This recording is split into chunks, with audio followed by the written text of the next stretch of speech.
सत्संग में आने से भयानक कर्म कट जाया करते हैं। इसका आपको एक उदाहरण देते हैं।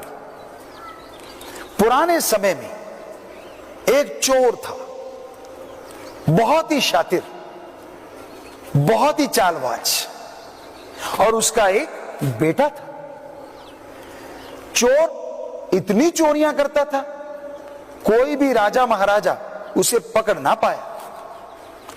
बहुत कोशिश की सबने कि इस चोर को पकड़ा जाए, लेकिन नहीं पकड़ पाए। तो वो चोर एक दिन बीमार पड़ गया, और बीमारी के साथ साथ ऐसा समय आता गया कि उसका अंतिम समय पास आ गया। उसने अपने इकलौते बेटे को बुलाया और कहने लगा, बेटा मेरा अंतिम समय आ गया है, मैं तुझे एक गुरु मंत्र देके जाना चाहता हूं। बेटा कहने लगा, हाँ जी बोलिए पिताजी। कहने लगा, कितनी भी चोरी कर, लेकिन चोरी करके माल को रफा दफा जल्दी करना। नंबर 2, कभी पकड़ा जाए तो मानना मत, क्योंकि उस जमाने में 2 सबूत माने जाते थे। अगर कोई चोर चोरी करता है, उसके पास सामान मिल गया तो वो चोर है, या फिर वो मान गया कि फलां जगह सामान पड़ा है तो भी वो चोर है, और उसकी सजा सूली यानी फांसी की होती थी।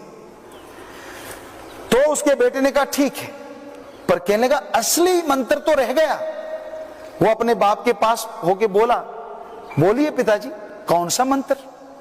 बेटा कभी भी संतों के सत्संग में जाना ना, अगर चला गया तो उनकी बात मत सुनना, ये हमेशा याद रखना, ये बहुत महत्वपूर्ण है।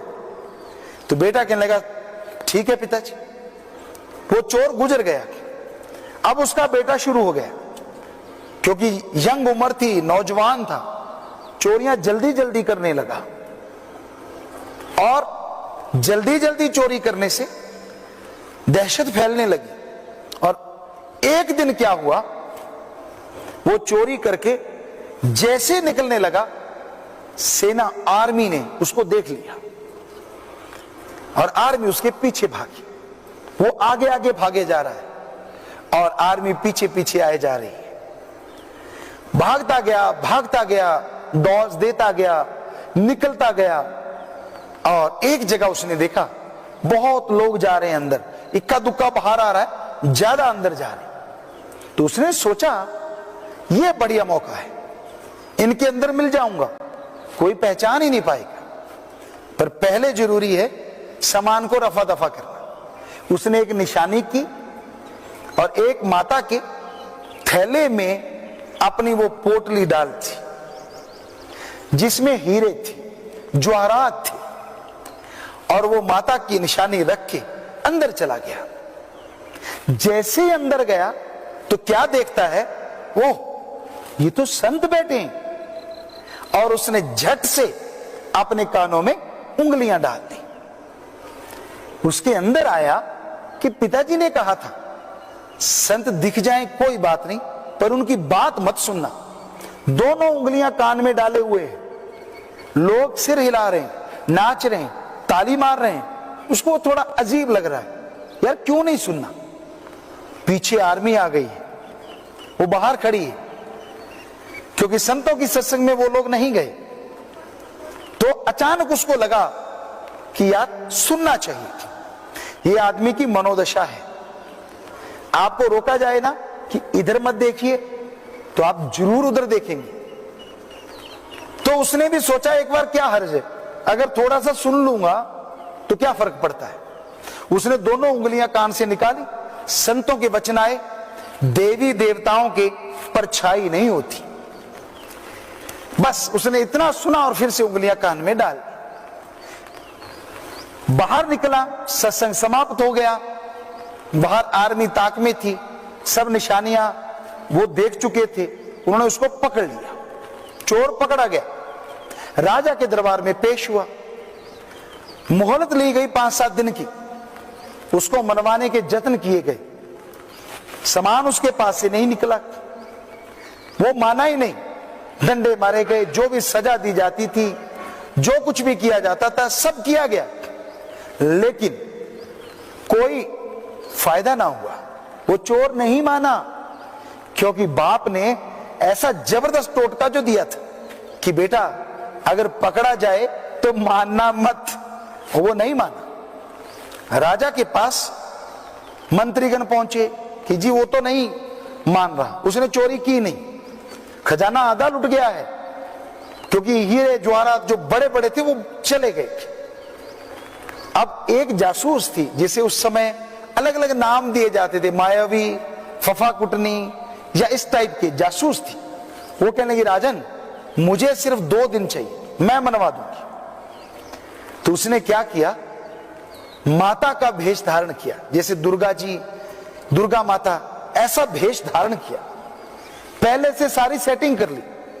रात का समय है, चोर माता को याद कर रहा है और अचानक दरवाजे खुलते हैं, पहरेदार धड़ाम से गिरते हैं, अगला दरवाजा खुलता है, फिर धड़ाम से गिरते हैं। तो इस तरह जो भी 5-7 पर्दे थे वो खुल जाते हैं, गेट खुल जाते हैं, पहरेदार गिर जाते हैं। चोर हक्का बक्का है, बहुत हैरान है, दंग है, ये चमत्कार हो गया, ये क्या हुआ, ये मेरे साथ कैसा हो रहा है। आंखें मड़मड़ के देख रहा है, नहीं देवी मां है, रात का समय है, लेकिन मैं पहचान गया। पांव के हाथ लगाया, लंबा लेट गया, मां बचाओ मुझे बचाओ।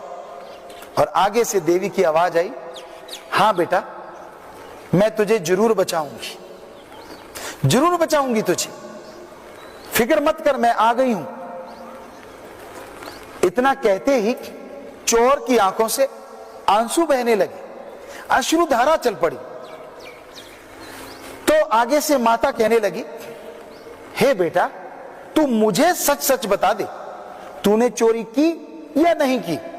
किसी को चाहे कुछ ना बता, पर तू मुझे बता देगा तो पक्का मैं तेरी सूली को तोड़ दूंगी, यानी तेरी फांसी की जो सजा होगी उसे मैं कैंसिल करवा दूंगी। चोर और भावुक हो गया और रोने लगा। लेकिन अचानक संतों के वचन दिमाग में आए, देवी देवताओं की परछाई नहीं होती। मशालें जल रही थी, पर इस देवी की परछाई तो सिर्फ फर्श पे नहीं पड़ रही थी, दीवार पे, छत तक जा रही थी।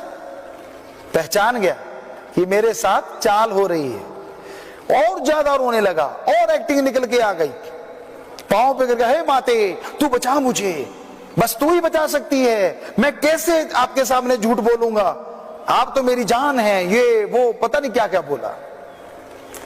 कहने लगे बेटा बता फिर। कहता माते मैं सच कहता हूं, मैंने कभी जिंदगी में चोरी की ही नहीं। माता कहती अच्छा बेटा। कहता हाँ जी।